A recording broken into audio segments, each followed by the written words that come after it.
Assalamualaikum warahmatullahi wabarakatuh. Waalaikumsalam warahmatullahi wabarakatuh. Ya, ketemu lagi nih Bapak Ibu dalam acara ini ya, kajian masalah kesehatan. Jadi yang pernah saya sampaikan bahwa penyakit itu ada dua faktor medis dan faktor non medis. Kali ini kita akan bahas dari sisi faktor non medis. Faktor non medis itu pun kita bagi dua kelompok besar, karena kerohanian satu, dua karena berhubungan dengan alam gaib ya, diantaranya dengan jin. Kalau yang berkaitan dengan pesugihan sekilas kemarin kita sudah bahas, mungkin sekarang kita bahas yang berkaitan dengan kekuatan orang menggunakan susuk ya, susuk. Karena kenapa saya sampaikan ini, susuk itu pun ya kelihatannya membantu seseorang untuk menambah daya tarik atau kekuatan, tapi pada akhirnya nanti akan merusak pada dirinya sendiri. Yang pernah saya alami, ada orang minta tolong saya, dia pasang susuk, ini wanita ya, agar daya tariknya itu lebih, jadi orang melihat itu akan lebih kelihatan lebih menarik ya. Ternyata dia sakit-sakitan, yang sakitnya itu aneh ya, sakitnya itu hanya pada malam minggu habis maghrib sakitnya, itu pusing sekali, separuh pusingnya itu. Setelah saya amati, wah ada susuknya ini kan. Iya, saya memang pasang susuk untuk menambah daya tarik saya, karena dia adalah salah satu pemain figuran, bagaimana caranya dia bisa jadi mendapat peran utama sehingga menggunakan susuk. Itu salah satu contohnya itu. Mungkin silakan kalau Bapak Ibu mau membedah lagi, silakan biar menambah wawasan untuk semuanya. Iya, Pak, saya mau tanya Pak, susuk ini salah satu cara juga yang mungkin tidak diridhoi oleh Allah Subhanahu Wa Taala. Jadi karena ada perjanjian dengan dengan gaib begitu. Yang perlu saya tanyakan, konsekuensinya pasang susuk ini Pak. Katanya saya pernah baca kalau nanti mau menjelang mati, sakaratul maut itu susah gitu. Apa betul seperti itu? Iya, jadi susuk itu kan salah satu alat cara bagaimana seseorang itu menambah kekuatannya ya, oleh dukun, oleh orang-orang yang ngerti, itu dipasang benda tertentu ke dalam tubuhnya berupa susuk. Nah, susuk itu tidak bermurni hanya benda itu saja, tapi di dalam benda itu diisi oleh kekuatan-kekuatan gaib, ada isinya jin-jin tertentu gitu. Nah, otomatis jin ini kan akan masuk ke dalam diri tubuh manusia ya, yang akan mempengaruhi manusia tersebut kan gitu. Ya sebetulnya begini Bu, sebaik-sebaik tempat bermohon itu hanya pada Allah.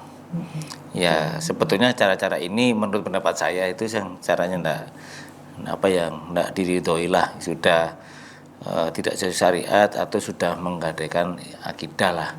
Ini yang sesuai pendapat saya gitu kan. Walaupun mungkin pendapat di masyarakat mungkin karena sudah kebiasaan jadi budaya, mungkin itu hal yang biasa kan gitu kan. Tapi yang pernah saya ketahui itu mempengaruhi. Salah satunya tadi yang saya sebutkan di awal, dia orang itu jadinya sakit-sakitan. Kenapa? Si jin ini yang ada dalam susuknya itu mulai minta upah, ganggu pada manusia itu. Gitu. Ya minta upah lah. Ya kan, karena yang saya sampaikan tadi, ya kalau kita bermohon dan berlindungnya pada Allah, Allah tidak akan minta upah itu kan. Yang penting bagaimana perilaku kita, ibadah kita yang baik saja pada Allah kan gitu. Itu ya mungkin ya. Ada lagi silakan.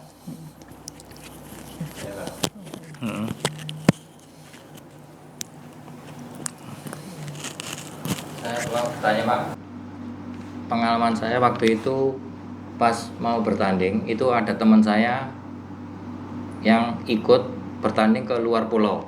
Nah, waktu itu pas begitu datang setelah nyebrang laut, kok tiba-tiba itu susunya keluar semua. Nah, itu gimana Pak? Terus yang kedua, kalau seandainya ada seseorang yang waktu muda pasang susu, nah ketika sudah tua dia mau bertobat, dia mau melepas susu itu kembali ke sang pemasang susunya. Nah, tapi ketika dia mau melepas itu kok sang pemasang susunya itu sudah meninggal. Nah, itu gimana? Ya, jadi lucu juga ya, gitu ya. Ya memang susu itu kan diisi oleh orang yang ngerti ya, mungkin dukun-dukun yang pintar itu dengan kekuatan jin ya. Nah, kalau cerita tadi pada saat nyebrang pulau tahu-tahu lepas ya, itu tidak menutup kemungkinan kekuatan yang ada di dalam susu itu dengan kekuatan yang nyebrang pulau di pulau ini lebih kuat sehingga lepas gitu kan. Jadi jin itu pun punya tingkatan-tingkatan kekuatan. Kalau di kentaraan itu ada levelnya, ini level prajurit kah, bintara kah, perwira kah, kira-kira seperti itu gambarannya, Pak Ali. Nah, kalau ada orang yang sadar dengan susu itu mempengaruhi kesehatannya dan pengen lepas, ya memang sebaiknya menghubungi orang atau dukun yang memasang susu pada awal. Tapi kalau seandainya yang masang sudah meninggal, ya sudah apa boleh buat kan, ya kalau minta bantuan ya insya Allah kita bantuan begitu. Itu kira-kira jawabannya. Ada lagi? Ya Pak, terima kasih. Mungkin pertanyaannya saya agak lain Pak ya. Tetap antara masalah susu ya, susu ini. Mungkin bisa dijelaskan Pak. Apakah susu ini akhirnya nanti akan mempengaruhi kehidupan dalam arti misalnya suami sama istri Pak. Ya, enggak tahu Pak, yang satu pakai susu dengan orang dukun lain, yang satu pakai dengan dukun lain. Apakah akan bermasalah terus mempengaruhi dalam kehidupannya sehari-hari gitu Pak? Kita lihat dulu masang susu itu apa tujuannya kan gitu kan. Tujuannya apa? Mungkin bisa diperjelas apa kira-kira Pak Ani? Mungkin ya waktu itu dia enggak tahu karena dia melihat kecantikannya, dia jadian terus akhirnya menikah. Jadi kehidupannya apakah itu karena yang satu pakai susu lain atau pakai susu lain akan menjadi tengkar gitu. Jadi misalkan Pak Roni tertarik pada ibu, oh dulu pasang susu gitu kan. Jadi begini sih, itu kan tanggung jawab masing-masing. Artinya kalau pihak istri dulu pasang susu sehingga kelihatan bagus, cantik dan lain, sehingga Pak Roni tertarik, itu tidak pengaruh sih pada Pak Roni, tapi itu pertanggungjawaban masing-masing. Bagaimana pertanggungjawaban istri kepada Allah karena masang untuk menambah daya tarik itu. Untuk Pak Roni tidak ada pengaruhnya apa-apa, gitu kan. Cuman yang perlu saya sampaikan begini ya, kita ini diciptakan oleh Allah ini sudah sempurna dengan kelebihan dan kekurangan masing-masing. Itu kita sebaik-baik ciptaan Allah ini ya, kita ini manusia, tidak ada yang kurang. Kurangnya kita itu hanya bersyukur saja gitu loh. Tidak kurang bersyukur pada Allah gitu kan. Mau kurang apa lagi gitu kan. Ya, jadi yang perlu saya sampaikan, kita balikkan lagi lah kepada aturan mainnya, kita balikkan lagi lah kepada syariat kita, akidah kita. Jangan kita gadekan akidah kita sampai dengan cara-cara yang tidak baik itu. Bagi saya, yang saya ketahui itu sebetulnya sudah mendoakan Allah. Kenapa? Minta pertolongan kepada selain Allah. Ya kalau Pak Roni kelihatan gagah dan ganteng gitu, ya sudah ya mandi ya rutin gitu kan, pakai pakaian yang bagus gitu kan, yang bersih itu aja. Kalau kita tidak pernah mandi kelihatan jelek kan gitu.